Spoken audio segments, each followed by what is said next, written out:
What is going on, YouTube people? Northeast Ohio Cards and Comics here today to recap the one of one trade night that I was at this past weekend on Saturday night. Shop in Strongsville, Ohio. About an hour from me, give or take. This is their second trade night. It was also the store's 1 year anniversary. So it's a little 1 year anniversary celebration plus a trade night build in. The second trade night that they've done. I went to the first one about 2 months ago. They did it. Very successful, very busy. This one was the same way. I posted a photo of it on IG. It was packed. I was there from about 6:30 until about 10. I saw on Instagram, it looks like they went till about 2 in the morning, give or take, before they closed up shop. So definitely a long haul. Only did 2 deals, one with another person there and one with the shop itself. But it was busy the entire time I was there. It was starting to thin out a little bit around 10, and I was getting kind of tired, an hour drive home, so I hit the road. A lot of kids there, a lot of kids. It's a good mix of kids and adults slash young adults. Gemrate was there. My man Gemrate, contributor to the channel with his PSA population report data, was in the house. That was a surprise. So I chatted with him for quite a while, met a few other people that watch the show, talked to some of the regulars that I usually hang out with, and it was a good time. Even if you don't make any deals, it's still a good time. But I did make a couple deals, so let's go ahead and get into that really quick. I moved one of my Luca Optic Hollow 9s. So I have 3 of those, obviously. Still have the one sitting back there. Still got one in the case over here off to the side. And then, so what I did was I left one at home. I brought 2 with me. Usually I pretty much bring all my stuff with me. I purposely left one of the Luca Optic Hollows at home. I knew that I wanted to hang on to that one, and I still had the other 2. So the one trade that I made, there was 2 transactions, but the one trade that I made with myself and another gentleman, I believe he watches the channel as well, I gave up the Luca Optic Hollow 9, and I got back, which I am not the biggest fan of this card in the world. It was more about just kind of diversifying a little bit more in regards to the Luca stuff. He is trending down a little bit, but I still think he has the opportunity to spike if they would go on a run or they can make a trade for someone or whatever. I still definitely believe in Luca long term, but I had the opportunity to diversify a little bit into something that could potentially be a little bit more of a long-term hold, but that is also pretty liquid, and I also got cash out of the deal, which is always a good thing. So I gave up the Luca Optic Hollow 9, I got cash back, and I picked up a LeBron Topps paper PSA 9. Nothing crazy here. Not super, super rare, but it is still a LeBron flagship rookie. In the PSA 9. I've never been a massive fan of this card just because I think he looks dumb in the white suit, but it is what it is.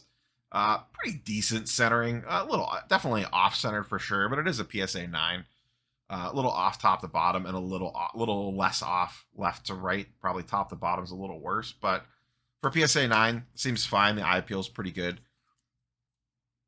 So pick this up. These are going for about $800. So the Luca Optic Hollows are going from anywhere from about $10.50 to $11.50. I averaged out the last couple in my head, and we just settled on $1,100. So I got this and $275 in cash for the Hollow 9. And once again, for the purposes of this, so I was into that Luca Optic Hollow 9 for $9.25. That was one of the ones I bought. That was the last one that I got. I bought that one at the Rated Rip show in the summer right after the National, and I just paid straight cash for that at $9.25. So I got $275 in cash back and this. So that puts me into this for $650, give or take. So that gives me plenty of wiggle room on this if it keeps sliding back down, or if it's relatively hit the floor. This card's been pretty stable actually over the last few months. I think it's a lot of people's entry-level LeBron rookie, so it kind of always has some desirability. But I just figured to get into this, something a little safer, a little more long-termish, and also to get cash back kind of checkmarked all the boxes. I wasn't necessarily looking for one of these when I went in, but when I saw it in his case flipping through, and he had a kind of expressions just in liking the Luca Optic Hollows, I pulled this out. And also I pulled out, he had a Donovan Mitchell Hollow PSA 10 that I liked. And what I was actually hoping to do was do the Luca Optic Hollow and something else and get both those, or maybe the Luca Optic Hollow and a little bit of cash to get both those, because I still feel like Donovan Mitchell's kind of at an all-time low. Famous last words for me. I've said that before and bought ridiculously high. But his Optic Hollow going for around $400 just seems awful cheap to me. So I was potentially trying to make a play on that, but he had just gotten it in a trade previous to sitting down with me, so he just wasn't looking to move it yet, which is perfectly fine. And once again, this is the power of trade nights versus shows. People are much more realistic about what they want at trade nights and working off of comps and whatnot. Like, if this was between me and a dealer, the cash conversation involved in this deal probably would have been a lot different. At a trade night, most people are just willing to work off of whatever the comps are or relatively close to it. Comps probably had this as $300 difference. We settled on $275 since, cash is still king, so you should get a little bit of a break. But if that was between me and a dealer, regardless which side you're on, the cash number probably would have been a lot smaller. I'm willing to bet. Trade nights, just people are much, much more willing to just work off of whatever the current comps are if they're willing to move the cards. There's not a whole lot of this, 20% this, 30% that, 10% this, sales tax that, eBay fees this. Most people are just willing to work right off the comps. It's a much, much more relaxed environment in regards to getting deals done. It is way less adversarial. And I don't know if that's just because, since it's a trade night, I don't know if people just come equipped with stuff they are 100% willing to move at whatever the current rates are. But every trade night I've ever been to, and I feel like I've been to a lot now. I've been to 2 at Card Collector 2. I've been to 2 at 101. I was at 4 at the National, 1 at Shipshawana. So I feel like I have a lot of trade nights under my belt at this point in time over the last 6 months. And they are just such a more relaxed environment to wheel and deal in. I would honestly, other than maybe the National, just because of the amount of different things that are there, in regards to just like a fun hangout vibe, get some deals done, I would take a trade night 100 times out of 100 over a show, over most shows, I should say. Once again, maybe the National or some of these bigger, maybe the Dallas show, stuff like that. But I just think more action goes down at the trade nights than at the actual shows. Once again, this trade night was bumping. I would highly recommend. I know a lot of people don't have access to trade nights. I see more and more popping up on IG at various different shops and stuff that I follow. If you have a local shop in your area and they have a decent amount of space, that's the key, is a decent amount of space. And they're a more modern mindset centric shop, like social media presence or whatever. I would highly consider, if they're not already doing one, reaching out to there and maybe look into helping them organize one or whatever. Because you just cannot beat a good trade night. I think it's good for the shop just in regards to free advertising. And, I don't know how much transactions 101 made off of that many people being in the building, how many people were buying. There were people at the counter all night. But it definitely gets a lot of people in the door and definitely gets you a lot of brand awareness.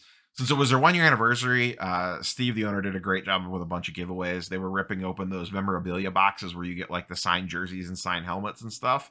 And he was giving those away all night. They gave away so much stuff. It was crazy. I think they gave away like 30 signed memorabilia items throughout the entire evening while I was there. So, and from the other thing from the shop's perspective is, which I think Ryan at Card Collector 2 does this a lot, and I could be wrong, but at least you see it in his videos. It's a very good opportunity for inventory just to walk into you. People are just walking in looking to sell or looking to trade for what you have in the case. And it's a very easy way that you don't even have to leave the comfort of your own shop to shuffle up your inventory to get new stuff in your case to take to shows or to put in your showcase or whatever as well. And that leads me into my second deal. So my second deal was actually with the shop itself. And I'll go ahead. and pause here, transition over to the desktop because I have a photo of this that went down. So let's switch on over to that really quick. Okay, so this is deal number 2 that I did with the shop.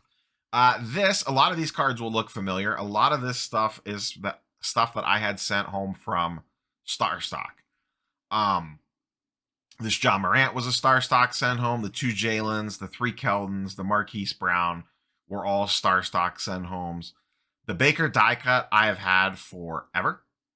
The Ben Simmons I have had forever. And the Kyle Lewis was a PSA return from months ago on a Card Collector 2 PSA submission that I did forever ago, back when it made sense to send Kyle Lewis base chromes in for grading. So early in the night, he flipped through my stuff and I said, hey, trade, cash, whatever, are you interested in any of this stuff? And I specifically had a pile in my case for stuff like this. And he picked, basically said, yeah. He said 100%, I'd be interested in all this. He's like, this is perfect inventory. This is exactly what this kind of stuff that I'm looking for. He's like, it's a nice mix of low end and high end. We could put this in the showcase, put this in the shop, whatever, good for shows. Kind of check marked a lot of his boxes. So he said, comp it out, and then we'll either do trade value or cash. Just let me know. So I comped it all out later in the evening when things slowed down a little bit. This was early in the night. It was super busy. And then towards later in the evening when I was getting ready to leave, I hadn't made any deals with any of this stuff. And this is stuff I've been carrying this around for.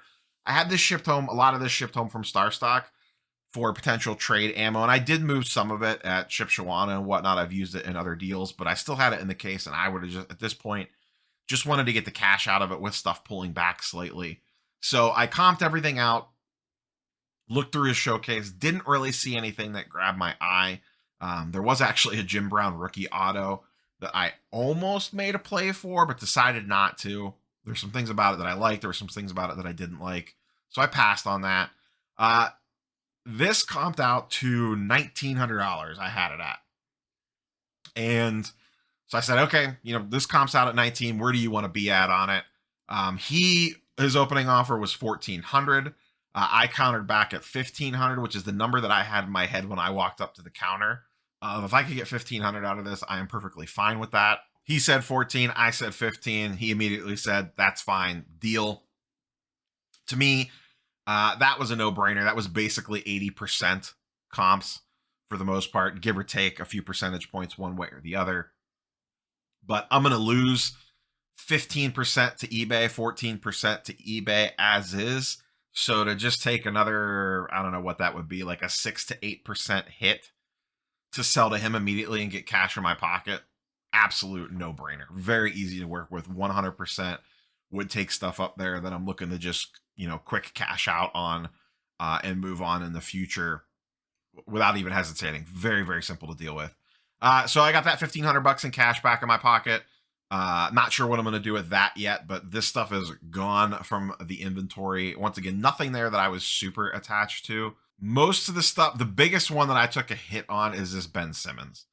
I was seriously underwater on this. I talked about this card a bunch on the channel over the years.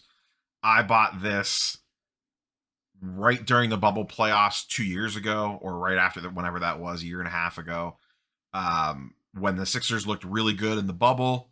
And then literally the next day, he had the knee injury and never been the same. So I bought that at perfectly the wrong time. I think I paid $250 for it and sold it for $50 basically. So $200 loss on that card, but I could have held that. I could have held it for whenever the Ben Simmons trade happens and he gets a little bump or whatever. But in all honesty, I'd rather just have the $50 in cash. I think I'm going to do a video about, I've talked about before about selling at a loss. Sometimes it's just okay to sell at a loss. It just is. The Keldon Johnsons were pretty low end cards. The Jalen and the Jalen, those were the 2 centerpieces of the deal. And this Baker die cut actually comps fairly strong. And I was into that for next to nothing. I bought that way back when, like over a year and a half ago, pre-boom, I bought that card. So I was into it for next to nothing. So overall, I probably slightly lost on this deal. I haven't dug into the weeds too much on it yet, but once again, nothing there I was super attached to, and to get the cash back feels pretty good. So no complaints there. But yeah, so that was a trade night. Those were the pickups. Fun times all around. Can't wait for the next one, whether it's there or Card Collector 2. Card Collector 2 hasn't done one for a while because of shows and some other shenanigans going on, I believe. But I'm excited for whenever his next one is. Or 101 said that they were probably going to do one again in about 2 months. They said like to do one every 2 months. So, but yeah, those are the pickups. A LeBron rookie coming back into the house. And all honesty, I'll probably, that's one that's not going into the the forever pile. If I get stuck with it for a while, that's perfectly fine. But I still feel like that's a pretty liquid card, especially around here. That's something that people are always going to be asking about, is a LeBron rookie. So I should have no problems using that as trade fodder or enticing into a bigger deal or trading back down again or whatever with that LeBron rookie. So that's the plan with that. If I have to hold it, I'll hold it, but I would 100% be willing to move it in a deal. Probably not. I don't know that I would just go out and sell it tomorrow. That doesn't make much sense. But I would probably hold on to it either for trade or for it to potentially go back up again. But we'll see. So that's all I have for you guys and girls. Like, comment, subscribe, and we will catch you on the next one. Peace.